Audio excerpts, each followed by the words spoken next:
Thank you very much. I rise to support the Nadler-Lee-Stark amendment, and I'd like to thank them for bringing this amendment to the floor.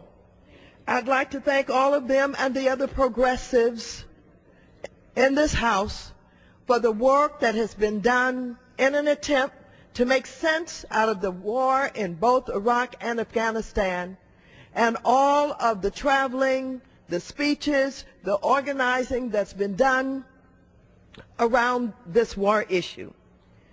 We continue to fight to bring our troops home.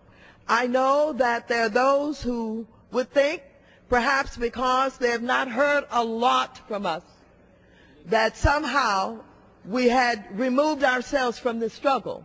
But that's certainly not true. We have been respectful. We've allowed this administration to make some commitments. The American people decided to give the administration the opportunity to work to bring our troops home, and we're still committed to that. But this amendment that we are basically dealing with today would provide the CR would provide $100 billion for military operations in Afghanistan. That doesn't sound as if we're trying to wind down. That does not sound as if we're ready to recognize that it's time to get out of Afghanistan. Why are we there?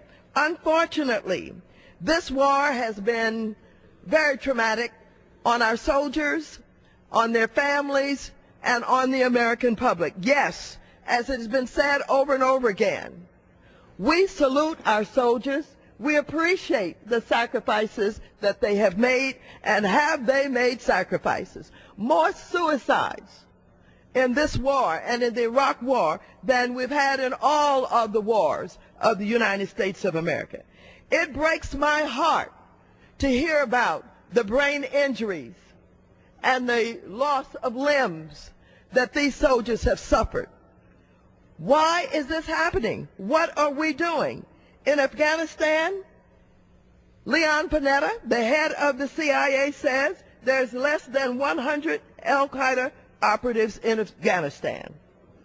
That is more than $1 billion per al-Qaeda operative. Again, let me reiterate.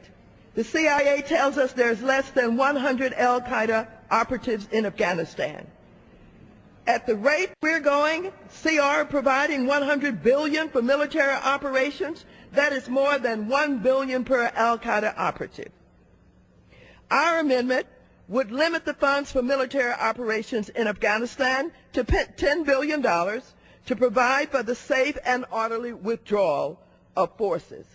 As we stand here debating this $100 billion allocation in the CR, I cannot help but contrast that with the fact that our domestic agenda is being cut and cut and cut, not only by this CR, but by the budgets, both from the opposite side of the aisle and the White House.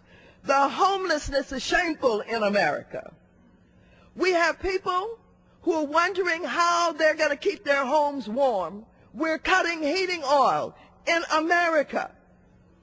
The environment is taking a licking with this CR. At the same time that we talk about innovation and creating jobs, I don't see anything in this CR that will create any jobs. What I see is unwise expenditures, such as we're witnessing for the $100 billion. What I see on the opposite side of the aisle is a dedicated commitment to getting rid of regulations that could save us money and create jobs. And so, led by the progressives, we stand strong in our commitment that this war must end. We must bring our soldiers home. It is time for us to concentrate on the domestic agenda. There are those who would tell us we're training the military in Afghanistan. We're going to have Afghanistan soldiers who are ready to take over. I don't see that happening. What is win? What is success? How do you define it? I haven't found anybody on the opposite side of the aisle who can define that. And I would say that it is time for us to have the courage to do what must be done. Let's support the Nadler-Lee-Stark Amendment. I yield back the balance of my time.